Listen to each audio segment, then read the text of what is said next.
이 집은 내 아버지의 것이니 나는 당신 같은 권리가 있어요. 나눠 먹기 싫으면 팔아요. 그게 공평한 유일한 방법이에요. 이걸 공정하다고 부르나요? 어머니는 이 집에 평생 매달려 계셨고 당신은 한 번도 발을 들여놓은 적이 없어요. 얘들아, 아빠는 이 집을 쟁탈하기 위해 남겨둔 게 아니야. 팔아야 한다면 어머니는 떠나시겠지만 이런 일로 가족을 잃지 마세요. 인생에서 가족은 항상 우리가 찾는 곳이며 아름다운 기억과 지속 가능한 가치관에 집착하는 곳입니다. 그러나 때때로 가족 스스로도 특히 재산, 책임, 감정에 관한 한 쉽게 해결되지 않는 갈등이 있다. 가족 구성원들 간의 희생, 분쟁, 치유에 대한 이야기는 깊은 교훈을 남길 뿐만 아니라 우리 스스로 사랑의 진정한 가치에 대해 질문하게 만든다. 아래는 그런 이야기입니다. 사랑, 포용, 이해가 모든 타도를 극복하고 멀리 떨어져 있던 마음을 연결하는 감성적인 여정입니다. 저는 대한민국 서울에 사는 35살 시연이라고 합니다. 내 삶은 항상 이 도시의 끊임없는 생활 리듬과 씨름하는 다른 사람들처럼 바쁘고 압박감이 가득하다. 하지만 이런 부분들 사이에서 제가 항상 가장 고민하는 것은 직업, 돈, 미래의 계획이 아니라 어머니의 건강이 나빠지고 있다는 것입니다. 평생을 가족을 위해 헌신했던 어머니도 이제는 약해지고 있다. 그녀는 내 눈에서 가장 강한 사람이었고 항상 모든 풍란에 대해 확고했다. 그러나 이제 그녀는 거실에 익숙한 소파에 앉아 깜마른 모습과 까마득한 눈빛으로 앉아있다. 뜨거운 찻잔을 들고 손을 떨면서도 한 방울도 흘리지 않으려고 애쓰는 할머니의 모습을 잊을 수 없다. 그 작은 순간 하나만으로도 가슴이 조여왔다. 서울 겨울의 매서운 추위에 집에서 일어나 아침 식사를 준비하며 학교에 데려다 주었던 어린 시절이 아직도 생생하게 기억난다. 당시 삶은 쉽지 않았지만 어머니는 항상 미소를 지으셨다. 어머니는 당신이 건강하고 행복하기만 하면 모든 어려움을 견딜 수 있다 고 말하곤 했습니다. 하지만 이제 그녀가 점점 더 약해지는 것을 보면서 저는 그녀가 저에게 준 희생을 갚아야 할 때라는 것을 깨달았습니다. 매일 저녁 하루 종일 일에 몰두한 후 저는 종종 집에 와서 어머니 곁에 앉습니다. 우리는 예전보다 말을 덜 해요. 할 말이 없어서가 아니라 제 질문이 엄마를 슬프게 할까봐 두려워서요. 하지만 침묵이 길어질 때마다 내 마음은 무거워진다. 어머니께 많은 것을 묻고 싶고 어디 아프신지 알고 싶고 제가 더 도와드릴 필요가 있는지 묻고 싶지만 그 대신 도와드리면 영원히 그녀를 잃을까봐 두려운 듯 감히 그녀의 손을 잡고 있습니다. 몇 주 전에 저는 어머니를 종합검사를 위해 큰 병원으로 데려가기로 결정했습니다.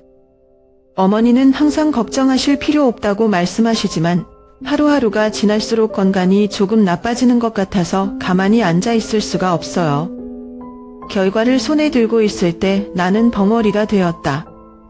의사는 어머니가 심장에 심각한 문제가 있어 조기에 수술을 받아야 한다고 말했다. 저는 어머니가 비용과 기타 모든 것에 대해 걱정하실 것을 알고 있었기 때문에 저는 어머니께 이 이야기를 비밀로 하고 스스로 준비할 방법을 찾았습니다. 하지만 그것은 또한 제가 더 많은 재정적, 정신적 압박을 받고 있다는 것을 의미하기도 합니다. 쉽지 않은 일입니다. 가끔 저는 어머니가 건강하셨을 때 더 많은 일을 해주지 않은 것에 대해 자책합니다. 평소 바쁘다는 핑계로 할머니를 찾아뵙지 않던 주말, 일에 몰두하다 얼버무려 대답만 하던 할머니의 전화는 이제 지울 수 없는 후회가 됐다. 아무리 바빠도 가족이 가장 중요하고 사랑하는 사람과 함께하는 시간이 결코 충분하지 않다는 것을 깨달았다. 가끔 잠을 안 자는 밤에 나는 엄마 없이 미래에 대해 생각한다. 그 생각이 나를 뭉클하게 했다. 나는 정말 충분히 했는지, 엄마를 자랑스럽게 만드는지 궁금하다. 저는 항상 어머니께 제가 어머니께 걱정할 필요가 없다고 말씀드리지만 사실 저는 항상 어머니께 제가 충분히 성숙하지 못하고 든든한 버팀목이 될 만큼 강하지 않다고 느낍니다. 그래서 어떤 작고 의미심장한 순간들이 있었습니다. 제가 아침 식사를 준비했을 때 어머니께서 상냥하게 웃으시며 말씀하셨죠. 딸아이가 점점 더 좋아지고 있어. 제가 할머니를 데리고 집 근처 공원을 산책시킬 때 어머니는 아이들이 뛰어다니는 것을 보며 어렸을 때 저를 기억한다고 말씀하셨죠. 그 말들은 과거를 상기시켜줄 뿐만 아니라 내가 더 노력하게 하는 원동력이기도 하다. 어머니와 함께 할 시간이 얼마나 남았는지 모르지만 남은 모든 순간을 이용하겠다고 마음속으로 약속합니다. 엄마와 함께 영화를 보거나 옛날 이야기를 듣거나 단순히 할머니 옆에 앉는 것과 같은 사소한 일이라도 나는 모든 것을 소중히 여길 것이다. 그리고 가능하다면 이 글을 읽고 계신 모든 분들께 말씀드리고 싶습니다. 가능한 한 부모님을 사랑하고 보살펴야 합니다. 시간은 우리를 기다리기 위해 멈추지 않으니까요. 어머니의 삶은 제가 원하는 만큼 길지 않을 수도 있지만 저는 우리가 항상 함께 있기만 하면 하루하루가 여전히 의미와 사랑으로 가득 찰 것이라고 믿습니다. 아마도 가장 중요한 것은 우리가 얼마나 오래 있었느냐가 아니라 우리가 가진 시간으로 무엇을 했느냐일 것입니다. 올해 80세인 어머니 정숙 씨는 현재 인천 근교의 한 요양원에 살고 있다. 어머니를 양로원에 보내는 것은 제 인생에서 가장 어려운 결정이었습니다. 그것은 실행은 말할 것도 없고 모든 아이들이 생각하고 싶어하는 것이 아니다. 하지만 그녀의 건강 상태는 점점 더 나빠지고 있었고 그녀의 특별한 보살핌은 제 능력 밖이었습니다. 저는 할머니를 집에 머물게 하려는 것과 전문 간호를 받을 수 있는 장소를 찾는 것 사이에서 선택을 했고 저는 어머니의 건강을 위해 가장 좋은 방법이라고 생각했습니다. 어머니를 양로원에 데려가는 날, 저는 제 자신이 자녀로서의 책임의 일부를 포기하는 것처럼 느껴졌습니다. 차가 병원 정문 앞에 섰을 때 나는 어머니를 돌아보았다. 그녀는 전날 스스로 포장한 작은 가방을 들고 의자에 조용히 앉아 있었다. 그녀의 눈은 나무라지도 분노도 없고 단지 어떤 날보다 마음을 아프게 하는 침묵일 뿐이다. 저는 차에서 내려 할머니를 돕기 위해 문을 열었습니다. 그리고 웃으려고 노력했죠. 비록 제 마음속에는 수천 개의 바늘이 박혀 있었지만요. 모든 것이 더 안정되면 나는 엄마를 집으로 데려갈 것이다 라고 제가 말했습니다. 떨리는 목소리로 마치 그녀를 설득하기보다는 자신을 설득하려고 애쓰는 것 같았습니다. 그날 이후로 그 약속은 항상 내 마음속에 맴돌았다. 퇴근 후 저녁에 서울에 있는 작은 아파트로 돌아올 때 나는 종종 가족의 오래된 액자를 멍하니 바라보며 앉아 있었다. 젊었을 때 어머니가 찍은 사진, 숱이 많은 검은 머리, 단정한 얼굴, 몇 년 동안 보지 못했던 미소로 환한 얼굴이 있다. 그때마다 나는 스스로에게 물었습니다. 내가 제대로 했는가? 어머니는 외로움과 소외감을 느끼셨을까? 그 생각들이 계속 머릿속에서 맴돌아서 나는 한밤중에 여러 번 울음을 터뜨렸다. 주말마다 나는 시간을 내어 어머니를 방문한다. 어머니가 계시는 요양원은 장엄하고 깨끗했으며 직원들은 매우 헌신적이었다. 그러나 어쨌든 그것은 여전히 집이 아닙니다. 저는 그녀가 좋아하는 음식과 그녀가 자주 읽는 책 몇 권을 가지고 갔고 그녀와 함께 병원 작은 정원에 앉았습니다. 그녀는 항상 제 손을 잡고 제 직업과 삶에 대해 물었지만 그녀가 돌아가고 싶어 한다는 이야기는 거의 하지 않았습니다. 아마도 그녀는 나를 더 이상 곤란하게 만들고 싶지 않거나 내가 여전히 부인하고 있는 현실을 받아들였을 것이다. 한 번은 바람이 찬 오후에 엄마가 부드럽게 말했다. 있잖아, 여기도 나쁘지 않아. 다들 착하고 엄마도 얘기할 친구가 있어요. 너무 걱정하지 마세요. 행복하기만 하면 안심할 수 있어요. 하지만 그 말 자체가 저를 더 괴롭혔습니다. 저는 어머니가 저를 안심시키려고 하신다는 것을 알지만 마음속 깊은 곳에서는 어머니가 평생을 가족들을 돌보느라 바쳤던 예전 집으로 돌아가고 싶어 한다는 것을 이해합니다. 나는 인생이 왜 그렇게 어려운 선택을 하는지 여러 번 자문해 보았다. 왜 사랑과 책임은 때때로 함께 할 수 없을까요? 저는 어머니를 사랑하지만 직업의 급박함, 재정적 압박감, 그리고 제가 원하는 만큼 어머니를 잘 돌볼 수 없다는 두려움까지 저를 이 방법을 선택하게 했습니다. 하지만 아무리 스스로를 설득해도 엄마를 다치게 했다는 느낌을 멈출 수가 없어요. 어머니가 난로가에 앉아 계셨던 옛날 집으로 돌아가는 꿈을 꾸는 밤이 있었는데 문으로 들어서는 나를 바라보는 눈빛이 빛났다.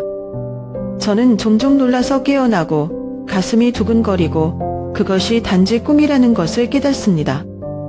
그러나 그 꿈은 또한 내가 약속을 이해낼 방법을 끊임없이 찾도록 동기를 부여했다. 저는 좀 더 저축을 하고 일을 정리하고 가까운 미래에 어머니를 모시고 같이 살 수 있는 가정 간호 서비스를 찾기 시작했습니다. 아마 내일이 아닐 수도 있고 다음 주가 아닐 수도 있지만 언젠가는 어머니와의 약속을 지킬 것이라고 믿습니다.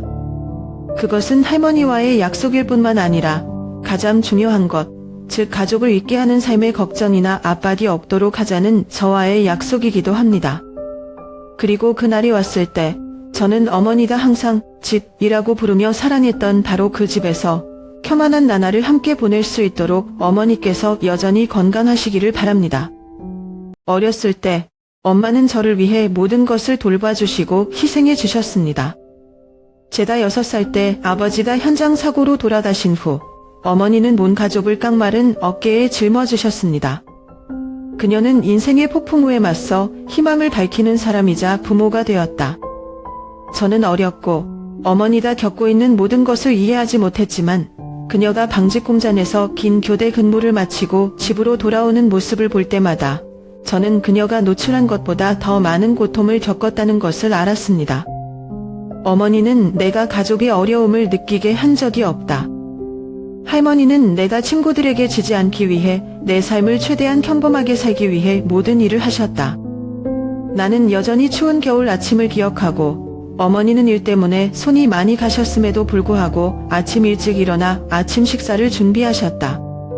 내가 학교에 입고 간 스웨터는 그녀가 온 가족이 불을 끈 늦은 저녁마다 바늘을 하나씩 엮어 주었기 때문이다.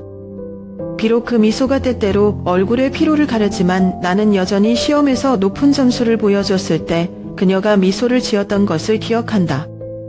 시간이 흐르면서 나는 어머니의 조용한 희생 속에서 자랐다.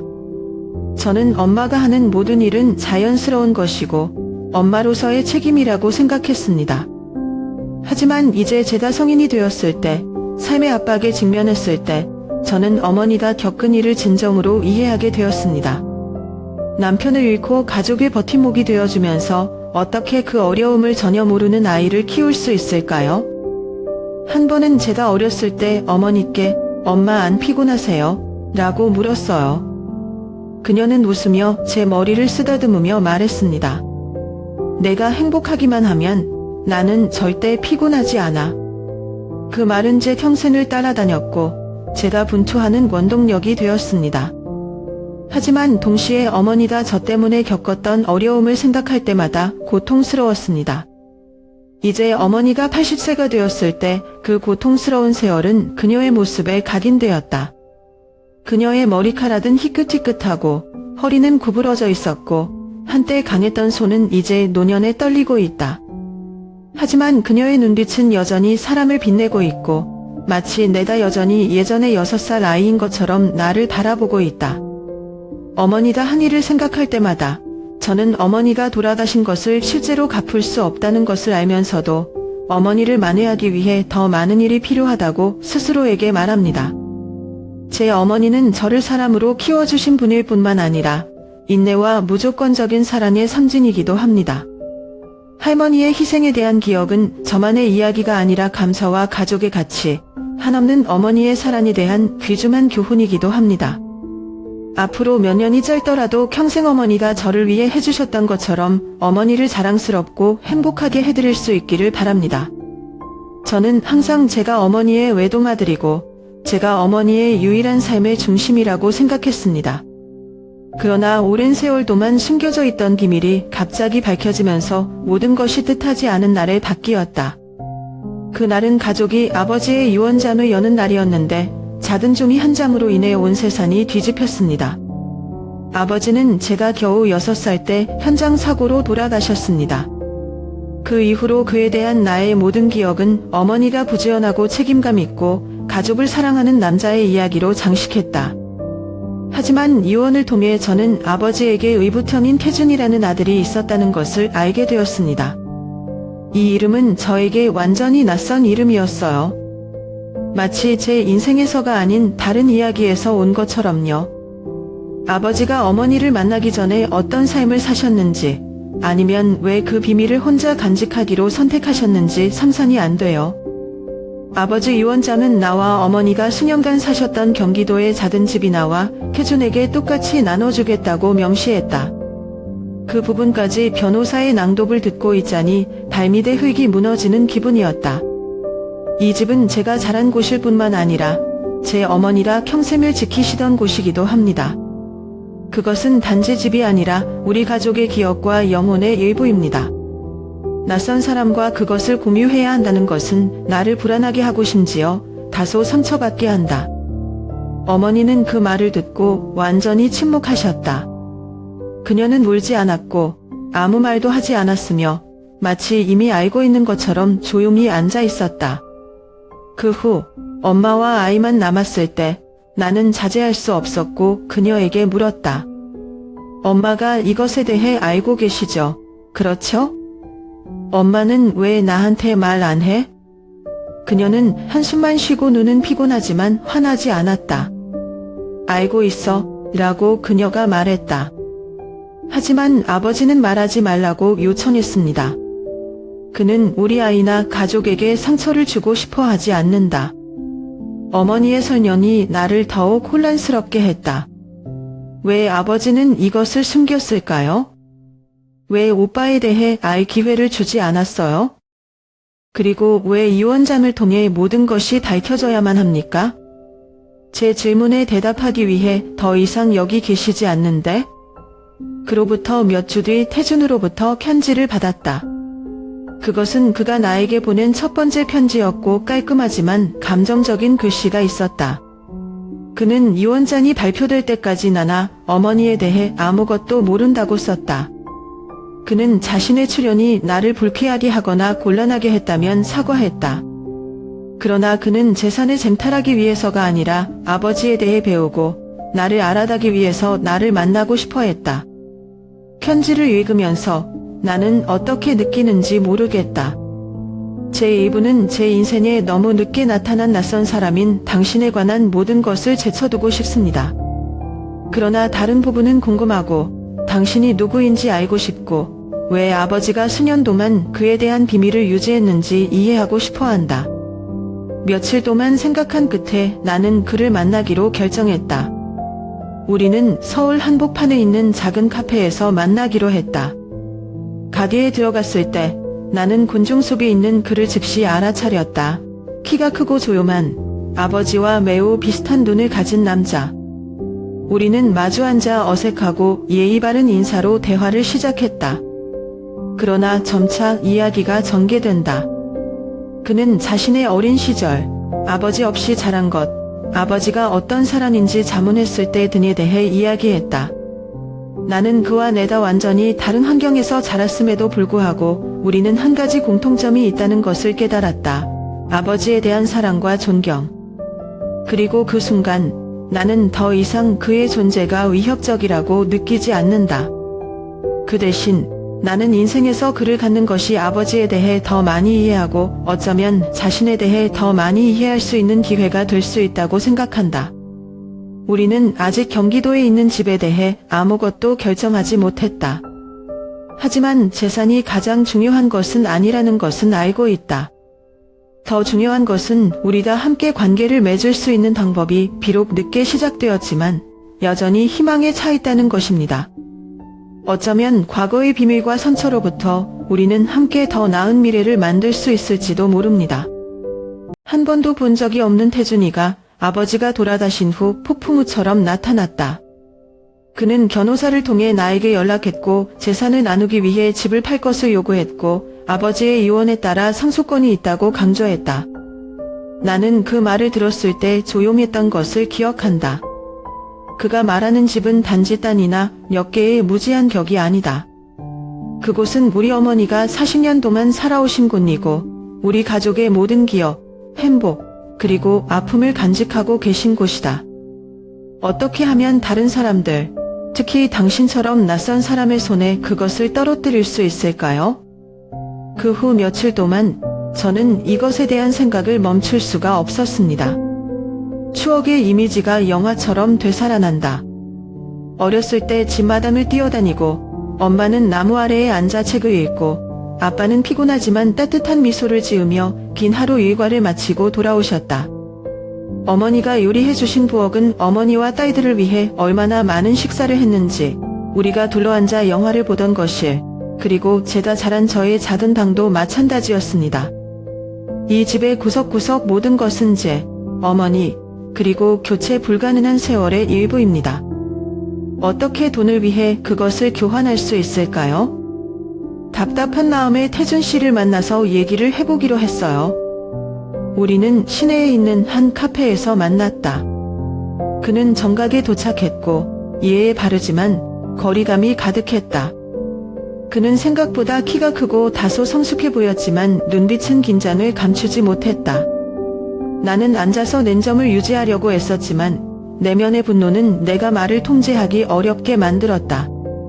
왜 집을 팔고 싶어 하죠? 라고 나는 불쾌감을 감추지 못한 목소리로 물었다. 우리 어머니가 얼마나 오래 사셨는지 아세요? 그냥 집이 아니라 할머니의 인생, 우리 가족의 기억이다. 태주는 잠시 입을 다물고 있다가 가볍게 어떤 느낌인지 알겠다. 하지만 저도 아버지의 아들이고 이것이 제 합법적인 권리라는 것을 이해하셔야 합니다. 누군가를 해칠 생각은 없지만 내 욕구도 있다. 그의 대답은 나를 다소 격분하게 했다. 비록 그가 아버지의 아들이지만 그는 여기서 살아본 적도 없고 이 삶의 일부였던 적도 없다. 나는 단호했다. 당신은 이해하지 못할 것입니다. 이것은 단순한 자산이 아닙니다. 이곳은 제 집이고 제 어머니가 평생을 함께 해오신 곳입니다. 권리에 대해 이야기할 수는 있지만 당신은 이 가족의 일원이 된 적이 없습니다. 그가 나를 보자 눈빛에 난처함이 드러났다. 저는 제가 그녀와 그녀의 어머니의 삶의 일부였던 적이 없다는 것을 알고 있습니다. 라고 그가 낮은 목소리로 말했습니다. 나는 그녀에게 인정이나 애정을 요구하지 않는다. 하지만 저는 아버지 없이 자랐습니다. 나는 당신이 가지고 있는 것만큼 좋은 기억은 없어요. 저는 단지 제가 정말로 이 가족의 일원이라는 것을 느낄 수 있는 무언가를 원했을 뿐입니다. 그 말이 나를 침묵하게 했다. 처음으로 나는 그가 재산을 다투는 낯선 사람이 아니라 상실과 상처를 입은 남자라는 것을 보았다. 그럼에도 불구하고 나는 여전히 당신의 요구에 동의할 수 없습니다. 나는 말했다. 당신에게도 당신의 고통이 있다는 것을 이해하지만 집을 파는 것은 해결책이 아니다. 이곳은 어머니가 여전히 안전하고 평화롭다고 느끼는 유일한 장소입니다. 당신이 정말로 아버지를 존경하고 이 가족을 존경한다면 나는 당신이 재고할 수 있기를 바랍니다. 대화는 아무런 합의도 이루지 못한 채 끝났다. 나는 무거운 마음으로 카페를 떠났지만 나에게 가장 소중한 것을 지키기 위해 일어섰다는 후회는 없다. 며칠 후 엄마와 나는 해결책에 대해 많은 논의를 했다. 어머니는 늘 그렇듯이 놀라울 정도로 침착하셨다. 그녀는 비록 금이 간 가정이지만 더 이상의 가족 갈등을 만들지 않기 위해 타협할 방법을 찾으라고 조언했다. 나는 미래에 어떻게 될지, 내가 집을 지킬 수 있을지 모르겠다. 하지만 저는 어머니를 위해서만이 아니라 그 집이 대표하는 기억과 가치 때문에 끝까지 싸울 것이라는 것을 알고 있습니다. 그것은 단지 머물 곳이 아니라 우리 가족의 영혼의 일부입니다. 그것은 결코 돈이 살 수 없는 것입니다. 저희 어머니 정숙 할머니는 항상 인내심을 갖고 가족을 최우선으로 생각하는 분입니다. 이 사건에 직면했을 때 그녀는 분노하지 않고 누구를 탓하지 않고 한숨만 쉬고 눈빛에 근심이 가득했다. 화기를 유지하기 위해 집을 팔아야 한다면 엄마는 떠날 준비가 되어 있다. 고 그녀는 말했다. 가벼운 바람처럼 부드러운 목소리지만 나는 그 한마디가 얼마나 무거운지 안다.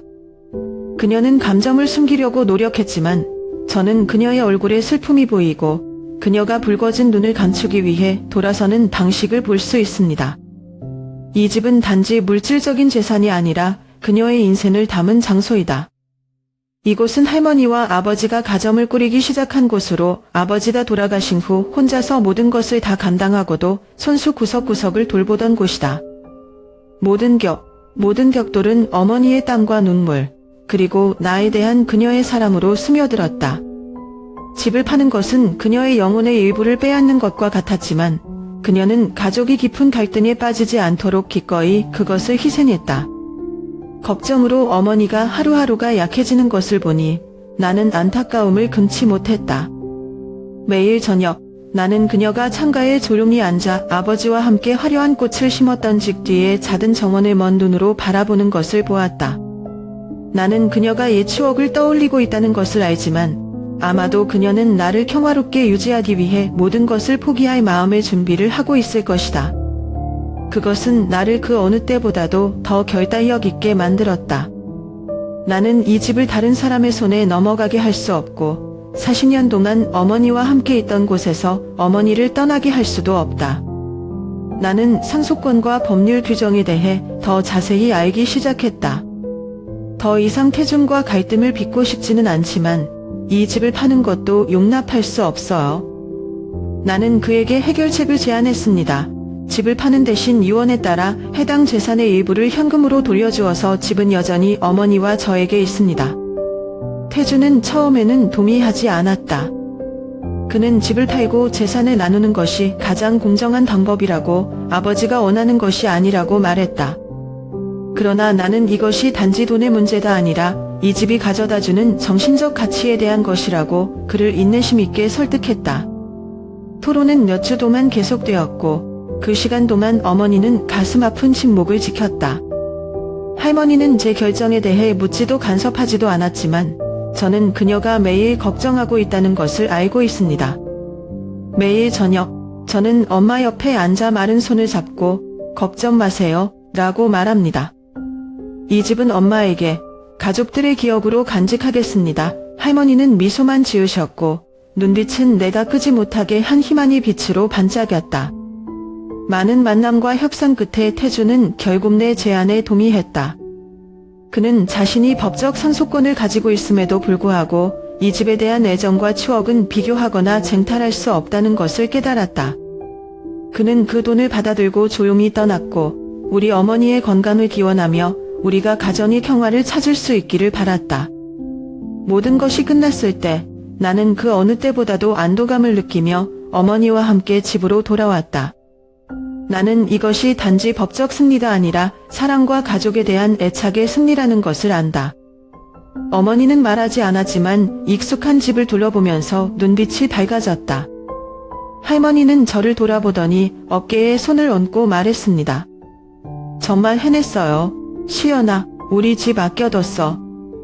나는 그 말을 듣고 눈물을 참을 수 없었다. 그것은 단지 감사의 말이 아니라 내가 옳은 일을 했다는 인정, 내가 어머니에게 가장 중요한 것을 지켰다는 것이다. 여기서부터 어머니는 우리의 추억과 미래가 공존하는 이 사랑스런 집에서 여생을 안심하고 살 수 있다는 것을 알았습니다. 그러나 생각보다 쉽지 않았다. 태주는 내 제안을 받아들이는 대신 모든 것을 높이기로 했다. 그는 변호사를 고용하여 우리에게 법률 서류를 보내 아버지의 유언대로 이행해 달라고 요청했다. 차가운 법적 글고들은 마치 궁지에 물린 것처럼 느끼게 했고 가족의 모든 추억이 담긴 집을 지키는 것과 모든 것을 통제할 수 없게 하는 것 사이에서 선택을 강요당했습니다. 태준이를 대할 때마다 점점 더 긴장되고 모든 만남은 공손한 말로 시작되었지만 곧 격렬한 논쟁으로 변했다. 나는 이 집이 물질적 가치보다 더 많은 것을 의미한다고 강조하면서 그는 끊임없이 자신의 합법적인 권리에 대해 언급했다.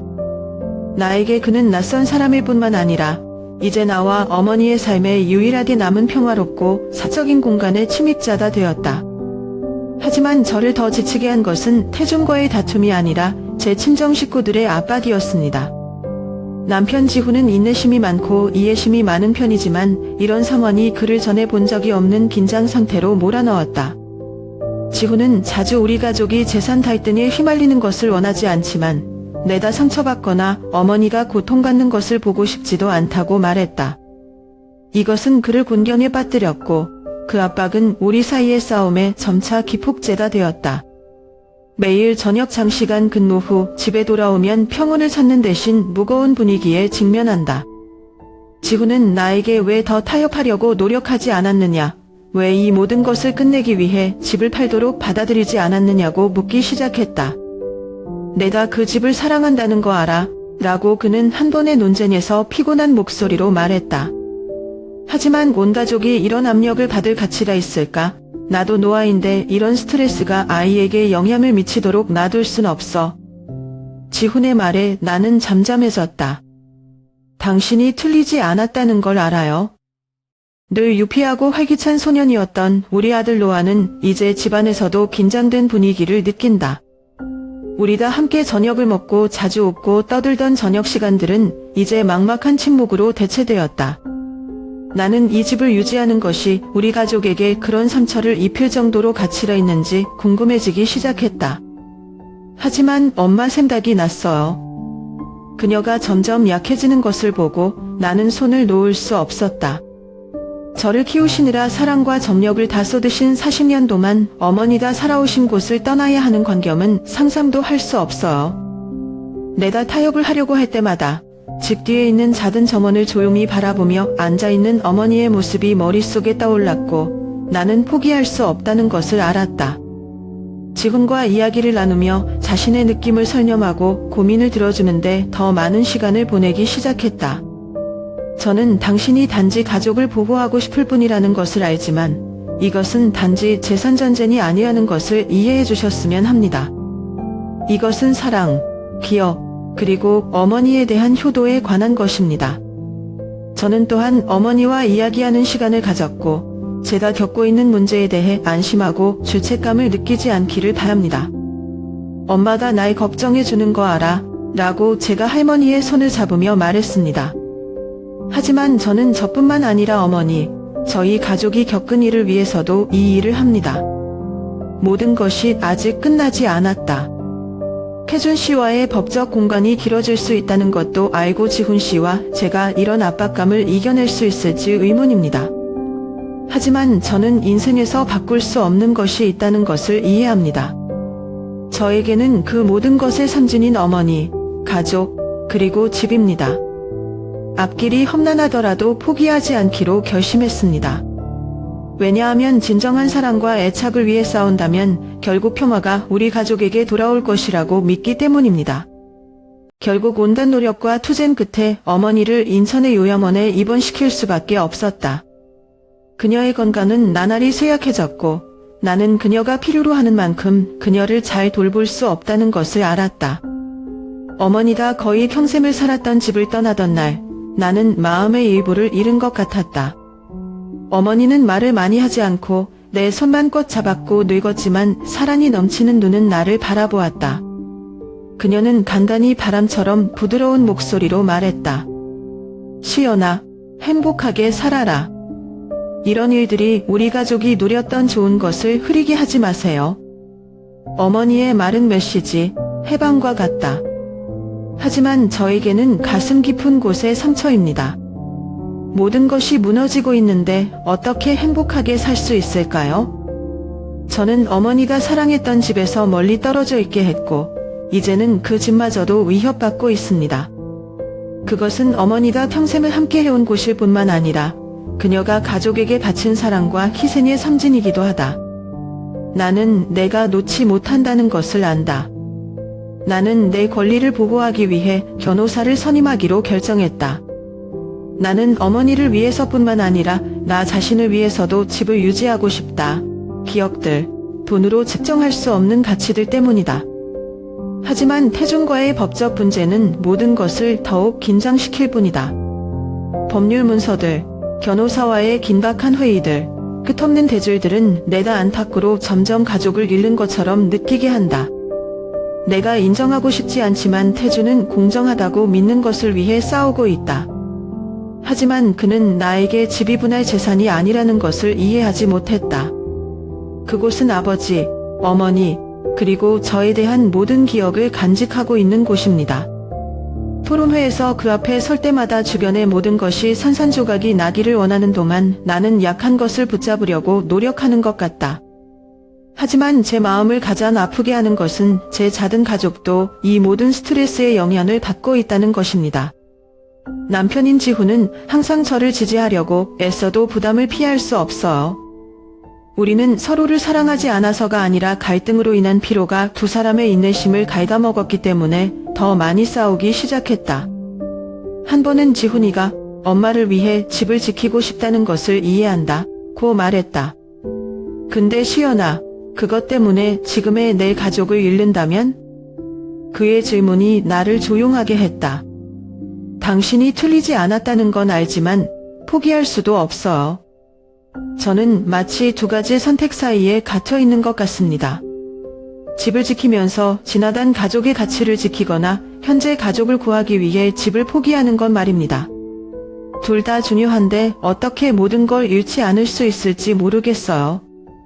주말마다 나는 어머니를 보기 위해 요양원에 차를 몰고 간다. 할머니는 저를 보면 항상 미소를 지으시죠. 제 일과 제 아들 노아에 대해 물으시지만 집에는 전혀 묻지 않으셨어요. 저는 그녀가 저를 더 압박하지 않으려고 한다는 것을 알지만 그녀의 침묵은 저를 더욱 괴롭힙니다.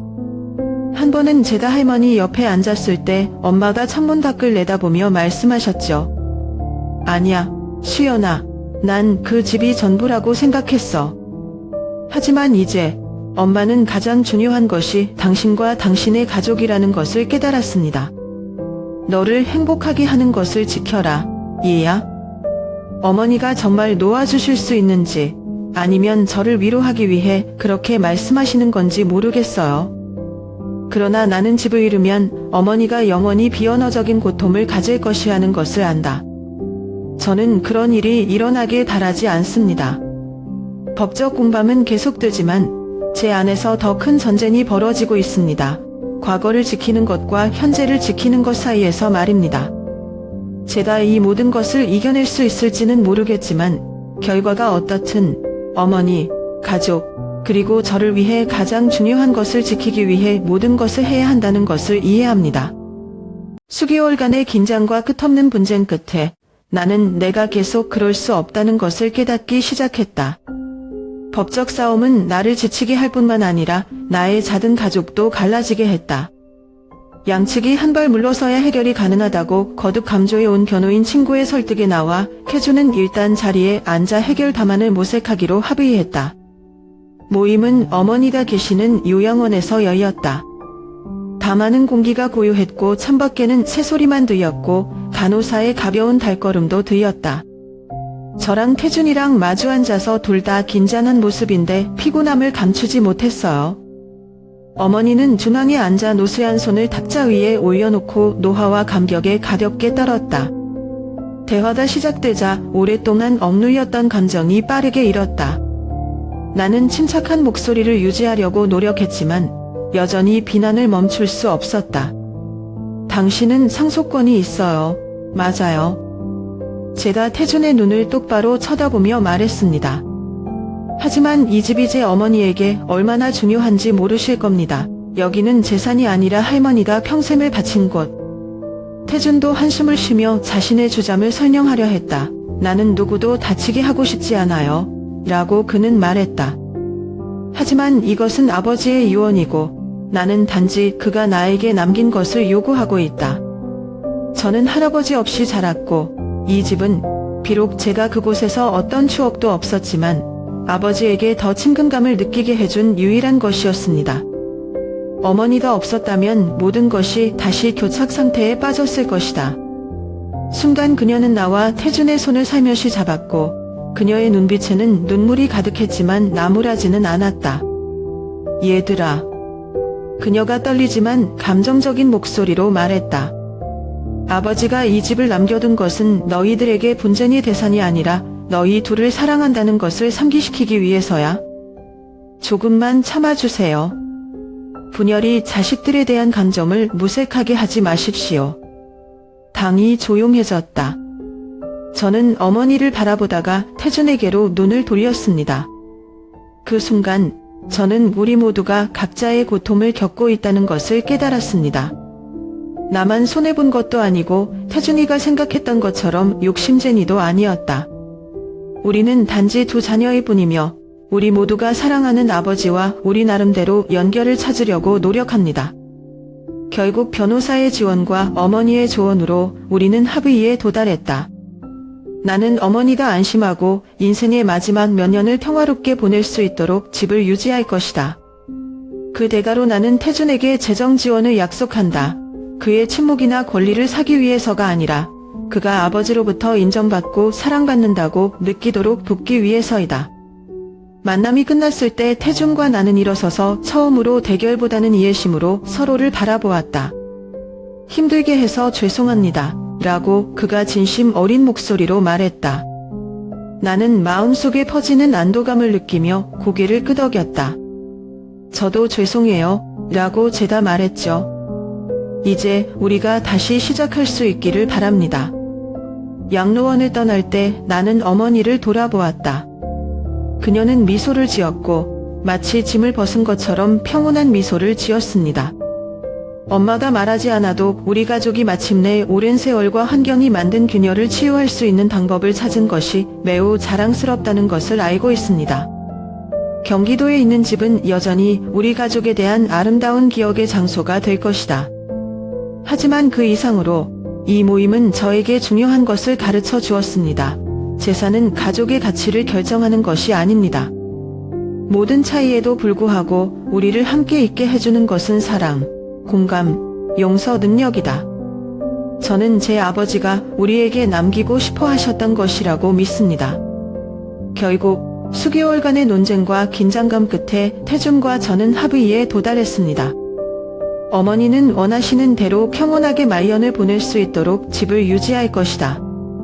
그 대가로 태준은 아버지가 물려준 다른 재산에서 상당한 액수의 돈을 받게 된다.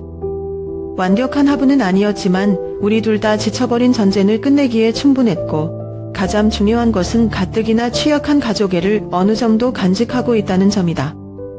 합의문에 서명하는 날 나는 안도감을 느껴야 할지 안타까워해야 할지 모르겠다. 어린 시절을 지켜본 익숙한 집에 서서 창가에 조용히 앉아있는 어머니를 바라보았다. 그녀는 내가 모든 것이 해결되었다고 발표했을 때 그녀는 많은 말을 하지 않았고 내가 미소를 지었다. 잘됐다, 시연아, 라고 평온한 눈빛을 보내며 말했다. 엄마는 많은 것을 필요로 하지 않아. 너희들이 여전히 서로를 가족으로 생각하고 있다는 것만 알아줘. 태준과 저는 법정이나 변호사가 아니라 요양원 근처의 작은 카페에서 다시 만났습니다. 우리는 더 이상 예전과 같은 끊임없는 긴장감이 없이 이야기를 나누었다. 그는 나와 어머니에 대해 알게 된 후부터 항상 과거의 일부가 숨겨져 있는 것처럼 소외감을 느꼈다고 말했다. 저는 단지 연결을 찾고 싶을 뿐이에요. 라고 그는 진심 어린 눈빛으로 말했다. 싸우기 위해서가 아니라 나도 이 가족에 속해 있구나라고 느끼기 위해서. 그의 말은 나로 하여금 생각하게 했다. 비록 우리가 완전히 다른 세상에서 자랐지만 깊숙한 곳에서는 둘 다 아버지의 사랑과 가족 간의 유대감을 느끼고 싶어 했습니다. 이 협정은 법적 해결책일 뿐만 아니라 우리가 다소 늦게 시작했음에도 불구하고 처음부터 관계를 다시 구축할 기회이기도 하다. 그 후 몇 주 동안 나는 집안의 분위기가 서서히 바뀌는 것을 느끼기 시작했다. 남편인 지훈도 끈질긴 싸움이 끝난 것을 알고 마음이 놓였다. 평화로운 저녁이 돌아왔고 저는 제 작은 가족이 스트레스가 준 상처를 치유하기 시작했다고 느꼈습니다. 저는 또한 어머니와 더 많은 시간을 함께 보냈고 할머니와 함께 현관에 앉아 할머니가 자주 해주시는 오래된 이야기에 귀를 기울였습니다. 이 협정은 이미 발생한 상처를 지울 수는 없지만 그것은 새로운 시작이다. 태준과 저는 연락을 유지하고 있고 비록 당장 친해지지는 않지만 저희는 이 관계를 가꾸는데 시간이 필요하다는 것을 이해합니다. 그 집은 여전히 그곳에 있고 우리 어머니가 평생을 지켜주신 사랑과 가족의 선징으로 남아 있습니다. 하지만 더 중요한 것은 때때로 전쟁에서 이기는 것이 중요한 것이 아니라 상황이 어떻게 변하든 간에 소중한 것을 마음속에 간직할 수 있는 방법이라는 것을 깨달았습니다. 여기에서 우리 가족이 완전하지 않더라도 새로운 평화를 찾을 수 있기를 바랍니다. 그리고 그것이 저에게 가장 가치 있는 일입니다. 당신의 이야기는 당신뿐만 아니라 많은 다른 사람들에게 사려 깊고 사려 깊은 교훈을 준다. 긴박한 분쟁에서 진정한 사랑의 가치를 깨닫는 순간까지 당신이 경험하는 것은 가족과 재산에 대한 이야기일 뿐만 아니라 멀리 떨어져 있는 것처럼 보이는 사람들 사이의 의미와 유대감을 찾는 여정이다. 재산은 말씀하신 대로 가족 분단의 원인이 될 수 있습니다. 그것은 숨겨진 자본의 균열을 명확하게 드러낼 수 있고 구성원 간의 차이를 증폭시킬 수 있으며 때로는 가장 사랑하는 사람들을 대립자로 만들 수도 있다. 이것은 사람들이 탐욕스럽거나 이기적이기 때문이 아니라 때때로 각자 다 다른 시각, 감정, 기대를 가지고 있기 때문이다. 당신에게 집은 어머니의 사랑과 희생의 상징이다. 쾌준에게는 그것이 평생토록 부족했던 아버지와의 마지막 연결고리였다. 이러한 차이점들은 완전히 해결되지 않으면 논쟁, 상처, 심지어 완전한 타탄으로 쉽게 이어질 수 있다. 그러나 당신의 이야기는 또한 공감과 이해의 토대 위에 구축된다면 친밀감이 어떤 잔여물보다 더 강해질 수 있다는 것을 증명합니다. 차분함과 무조건적인 사랑의 마음을 가진 어머니야말로 가장 어두운 순간들을 밝히는 등불이 되어주셨습니다. 그녀가 아버지가 이 집을 두고 가신 것은 분쟁의 소용돌이에 휘말리기보다는 두 분을 사랑한다는 것을 상기시켜 드리려는 것이라고 말했을 때 그것은 단지 상기시켜주는 것이 아니라 기도였습니다. 그녀의 자녀들이 분단의 소용돌이에 휘말리지 않고 서로 화합하고 존중하는 마음을 찾기를 바라는 것이었죠. 당신과 태준이가 합의에 이른 것은 결코 완벽한 끝이 아니지만 그것은 새로운 시작이다. 갈등이 아무리 깊어도 양측이 서로의 말을 경청하고 존중할 준비가 되면 모든 것이 해결될 수 있다는 것을 보여준다. 모든 사람이 다른 사람의 관점에서 문제를 보거나 양보할 의지가 있는 것은 아니지만 당신의 이야기는 양보가 때로는 약점이 아니라 힘가족 사랑의 힘이라는 것을 증명하는 것입니다. 익숙한 집에서 흐뭇한 미소를 짓고 있는 어머니를 보면 분명 그 순간이 당신의 모든 희생과 투쟁을 합당한 순간이다. 당신이 집을 지켰기 때문이 아니라 가장 중요한 것을 지켰기 때문입니다. 가족을 위해 평생을 바친 어머니의 영혼의 평화와 행복. 재산이 항상 분열의 원인이 되는지 아니면 모든 것을 이겨낼 수 있을 만큼 강한 친분이 있는지 하는 질문은 개방적이고 답이 없는 질문입니다. 많은 가정에서 재산은 쉽게 치유되지 않는 손상을 일으킬 수 있다. 하지만 여러분이 증명하셨듯이 우리가 사랑과 이해를 최우선으로 한다면 재산은 부차적인 요소일 뿐입니다. 그렇다. 재산 분쟁은 흔한 사실이지만 극복할 수 없는 것은 아니다. 당신의 이야기는 강력한 경고입니다. 자산과 같은 일시적인 것이 사랑과 가족 애착과 같은 지속 가능한 가치를 무색하게 하지 않도록 하세요. 인생의 다른 모든 것이 사라질 때 친정은 유일하게 남은 것이다. 그곳에서 우리는 위안, 힘, 그리고 우리가 살아갈 이유를 찾을 수 있습니다. 어떤 어려움에도 불구하고 말이죠. 당신의 이야기가 가족 갈등에 직면한 사람들에게 영감을 주길 바랍니다. 그들에게 차이점이나 갈등이 있더라도 친정이 항상 가장 소중하다는 것을 기억하도록 한다. 그리고 우리가 한 발짝 물러설 수 있을 만큼 용감하고 들을 수 있을 만큼 성실하다면 사랑이 항상 인도하는 빛이 될 수 있는 어떤 가족도 함께 돌아올 수 있는 길을 찾을 수 있을 것이다.